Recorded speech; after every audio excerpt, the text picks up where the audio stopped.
The past few days have been very busy here at the homestead. We've been moving around a lot, trying to finish up the floor and catch up on a few other things at the same time. The earthen floor is now fully sealed. We have started varnishing the Mazera's floor, and the pipes from the inside toilet have finally been connected to the septic hole. Looking at all this, we can comfortably say we are moving on nicely, one step at a time. Hi, my name is Sowino. I tell stories of my life through cooking videos, farming, and homesteading life in general. If this is the kind of content that interests you, kindly click the subscribe button for more amazing videos.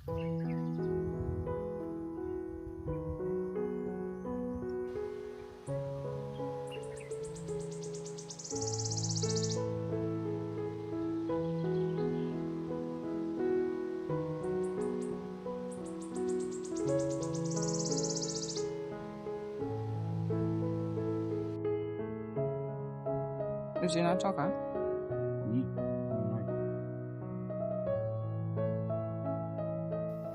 You had seen us sealing these walls. We used the same waterproof sealant we used on the floor. I think we did about 2 to 3 coats on the floor, but for the outside walls, we did 1 coat. So before we go back inside to continue varnishing the Mazera's floor, we decided to add 2 more coats on these walls. I mentioned this earlier, this sealant evaporates really fast, so you have to work quickly and steadily before it dries up.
I mentioned earlier that we didn't use cow dung anywhere in this build, and I've seen a few questions asking why our walls are not cracking.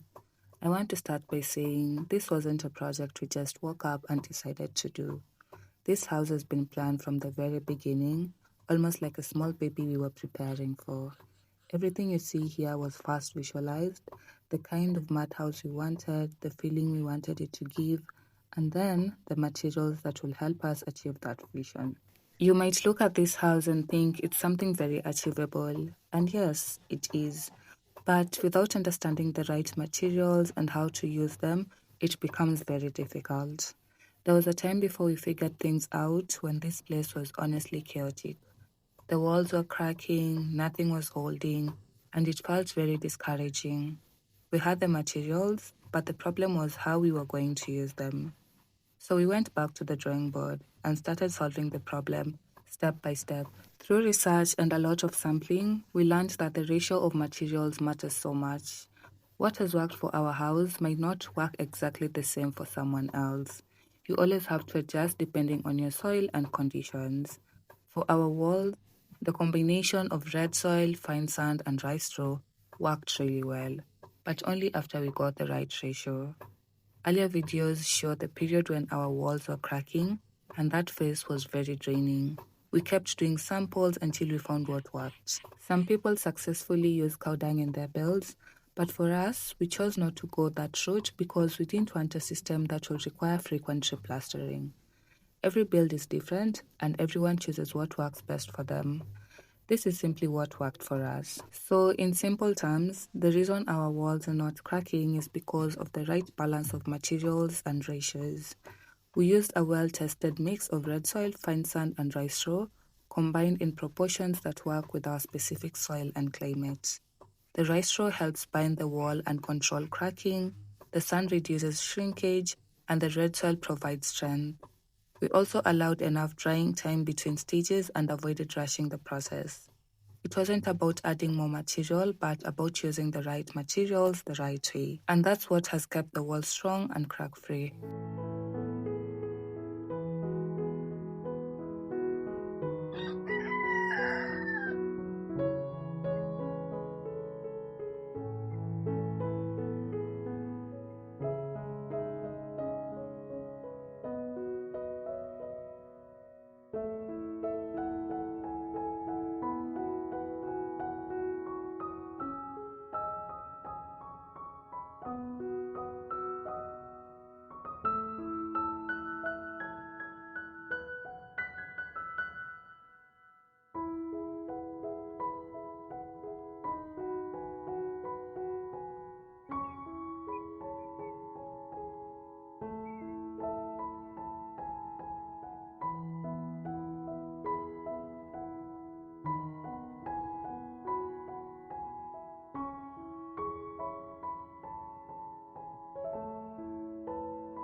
There are some things we really wanted to plant earlier, but we didn't because we hadn't prepared where they will go.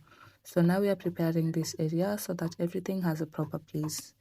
We want to plant pumpkins, butternut, okra, sweet potatoes, and maybe beetroot. These are some of the plants we were told people don't usually plant here, but we said, why not give it a try? If they do well, that's amazing, and if they don't, that's also okay. There's no harm in trying, and that's how we learn what works for our land.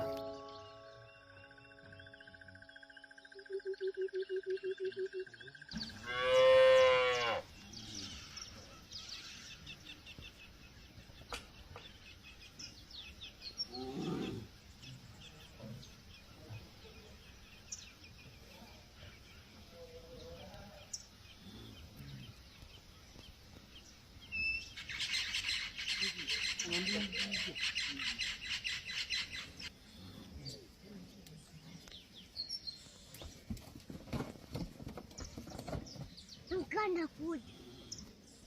One. Any good?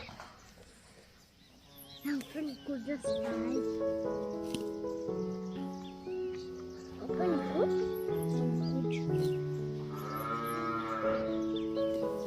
Good. I'm gonna put the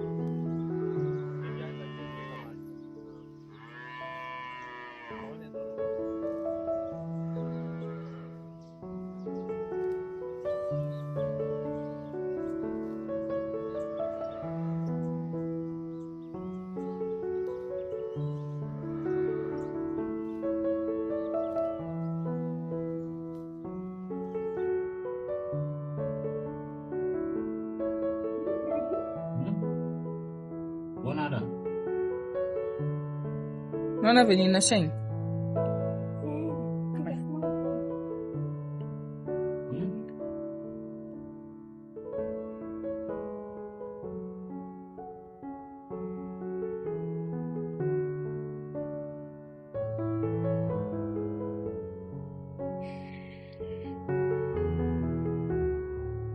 Wana da mutum wa biya ko biyu. Leza buku yi.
Mi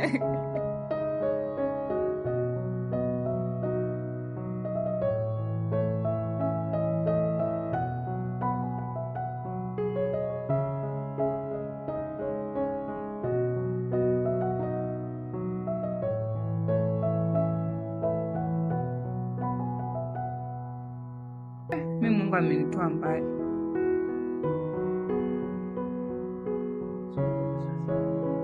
Sasa ndio ufungue tap uone. Kuna maji. Naona ni mchezo.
This is the fourth quart of sealant, but this time you are using linseed oil.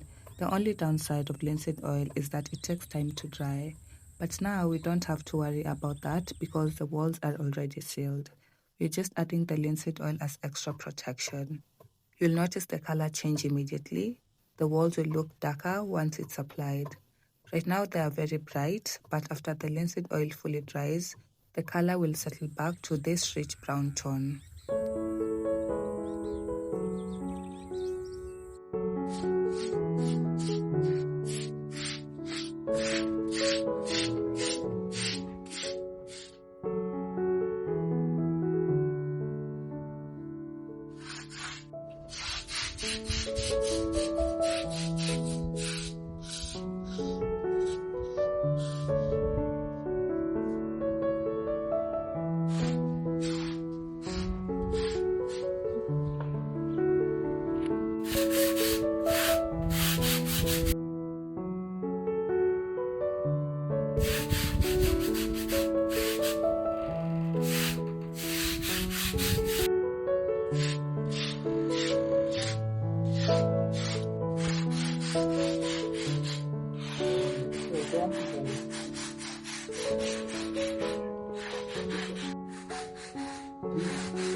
Now that you have finished the entire floor in the house, we are moving on to something really exciting, and that is electricity.